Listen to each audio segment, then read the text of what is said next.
In this beginner's guide, I'm going to take you from naked hunk to geared warrior with a car, surviving the apocalypse with ease and setting up for the long term for when the water and the electricity inevitably runs out, all within the first 7 days. We're going to start with an in-game setting. Head over to options, cursor, aim outline, and select any weapons. This is going to let you have the obvious highlight of who you're targeting. Now, I would suggest doing the tutorial if you haven't already. It's only some minutes long and it really teaches you the very basics, so you don't want to skimp out. Now, once you're done with that and you're ready to start the game, head on over to custom Sandbox, choose Rosewood, because this is the best starter town for not only its useful landmarks, but you can get up geared pretty quickly here, and it's really the core of this guide. Now, when you're in these settings, it's going to look confusing, it's going to look complicated. Don't be afraid though to tweak these specific Sandbox settings to make the game easier if you needed to. The biggest setting is if you're new and you're learning to play is zombie count. You can actually set this pretty low, and I might suggest to do it if you're struggling and you're dying a lot. Again, this is your solo experience after all. Who cares if you make it a bit easier? No one here is ready to judge you. It doesn't matter. But otherwise, this guide works for the default settings or whatever you change it to. After we leave everything else by default, choosing your build if you're completely new can absolutely be overwhelming, and it's hard to navigate all the different traits. We're going to keep this simple. We're going to choose the burglar with just one negative trait, and that is high thirst. Now, don't be intimidated by this negative trait because water is very plentiful in every single house, every building with a toilet. All you need is a cup or a water bottle or something that holds water in your inventory, and you fill it up and your character will automatically drink, so you won't really notice this negative perk. Now, another one is smoker plus slow reader. This is 2 negative traits. This can be a good setup here, but I find that starting to find cigarettes and a lighter and matches and seeing all these negative noodles stack up can be really stressing. But this is an alternative, and it's also super easy to handle as well. So burglar with high thirst or burglar with smoker plus slow reader. These are 2 solid builds to start with. If not, this guide is still going to be very useful without either of those builds. I just wanted to recommend something for the new players. At this point now, in the first house that you spawn in, find something to fight with and look for a weapon. That literally can be anything from a frying pan to an umbrella, whatever you can get your hands on. Try to find something as well to store water in. Again, this could be a water bottle, a pan, something that can fill water so you can keep it stored in your inventory and you don't have to think about drinking because it auto drinks. At this point, you have to figure out where you are because the main goal at the start of this is to get to the firehouse. Now, out of this entire guide, this is going to be the hardest part of this guide because you can die a lot on the way there, but that's eventually how you'll get better at this, because if you fail at the start of this, you can easily start over, and this is absolutely a low risk, extremely high reward. Now, when you spawn, figure out where you are on the map. That does mean head on over to map.projectzomboid.com and make your way over to Rosewood Firehouse and figure out where you are if you can. You have to fight zombies on the way over there or try to lose them along the way. Now, one thing as you make your way over to the firehouse, pay attention to your moodles. That's the debuffs you guys see on the top right. If you start to get tired, take a break and go to safety. You don't need to get to the firehouse on day one. Sometimes you have to backtrack, you have to get food, you have to rest, you have to make sure you're ready to fight with energy. People always make the mistake of rushing. You don't have to rush. Now, as you make your way to the firehouse, you're going to have to fight your way. Usually there's going to be a lot of Zeds at the firehouse, and again, even on the way there. Now, you can completely fight them like I do, and that's because I'm a veteran at this point and I can do it, but it also will teach you how to fight these things. But if not, if you don't want to fight or if you struggle, you can do the lure method where you simply just scream and you get them away from the firehouse and you lure them away from there.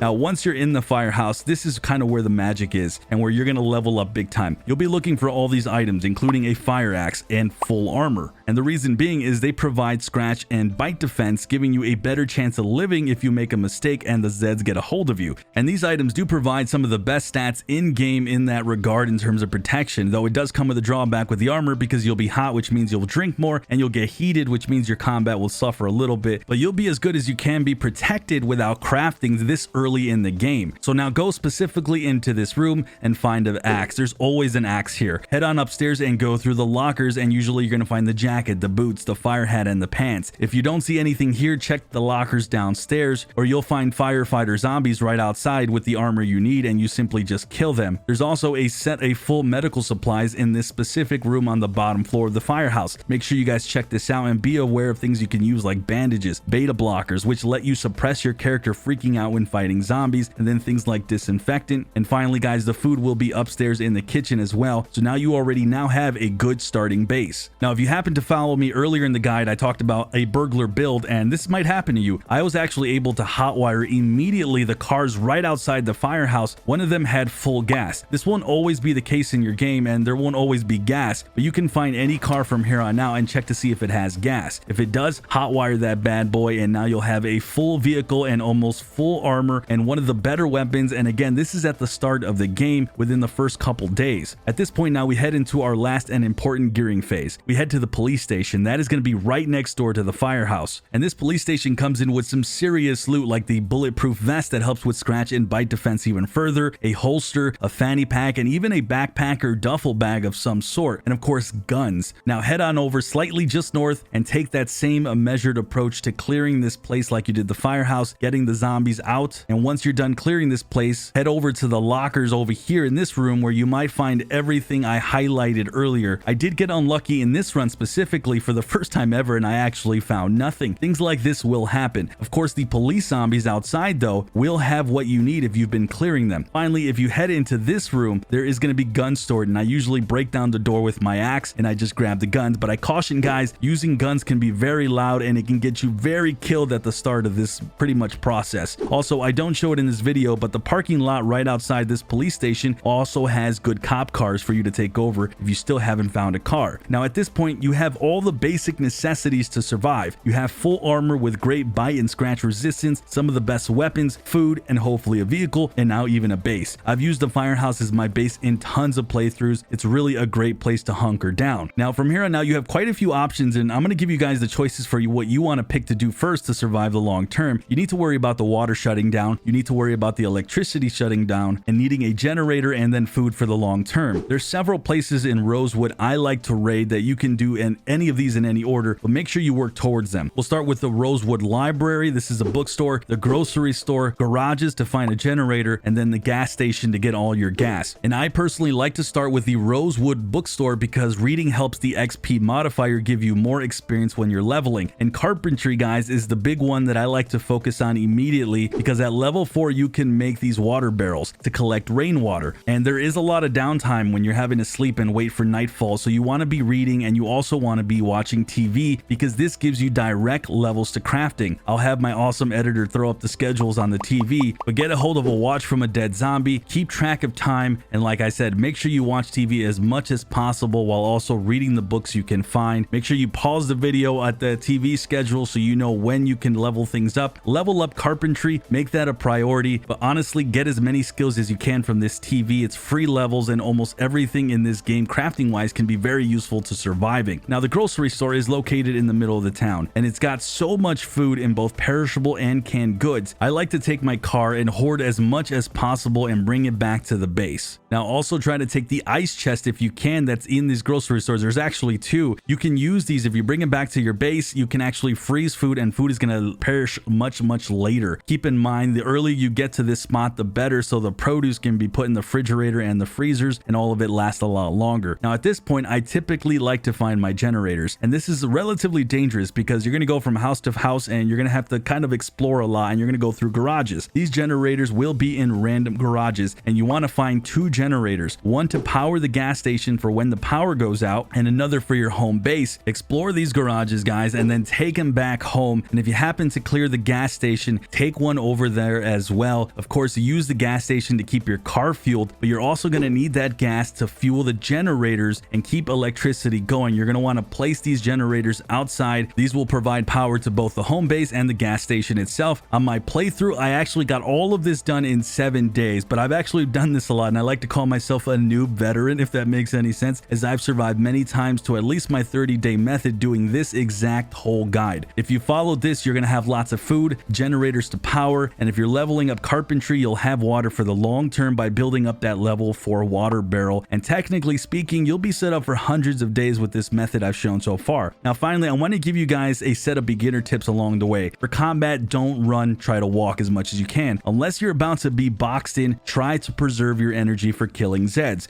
You simply walking by default actually moves faster than the Zeds themselves. There's no reason to run unless, like I said, you're getting boxed in and you're really in trouble. Also, once you see the endurance moodle, that should be your fire alarm in your head to take it easy because you will die if you keep going and you keep exerting your character. Once this moodle noodles shows up, take a rest by sitting somewhere safely or simply just letting time pass, again in a safe spot, and just don't try to keep fighting much longer when you have a lot more of these moodles just stacking up, especially the endurance one. Now, my favorite tip that I don't ever see a lot of YouTubers talk about is using beta blockers if you find them. At the start of the game, your character is going to be scared poopless of everything, and it really makes combat more difficult, and again, it adds up those moodles. Beta blockers blocks the panic your character has, and it lets you fight Zeds more effective. Don't be scared to be a little pill popper. Go ahead and chug those bad boys like they're nothing. Another tip while you're out looting and you're at the bookstore in Rosewood, look for magazines, specifically the rare magazine that teaches you how to work a generator, because you're going to need that to get that bad boy going when the electricity goes out and you're trying to keep your food fresh. The Rosewood School is also another great place. In their little library section, it also has a bunch of books and magazines. Also, all the homes that you're visiting in Rosewood, some of them might have bookshelves. You're going to want to look through those to see if you can find the magazines in there. And at the very minimum, you're going to want to keep an eye out in general for this magazine. It's a huge part of the puzzle. The final tip is to look for garbage bags for water collecting. Earlier in this guide, I mentioned building water barrels. Well, a big component of that is the garbage bags, and they can be found at any garbage can or any dumpster that you come across. This is a huge tip, so when you're everyday looting, always find those garbage cans and just grab a garbage bag right away. My next tip is to try to do most of your looting and crafting during the day. Try to keep a sleep schedule and sleep at night.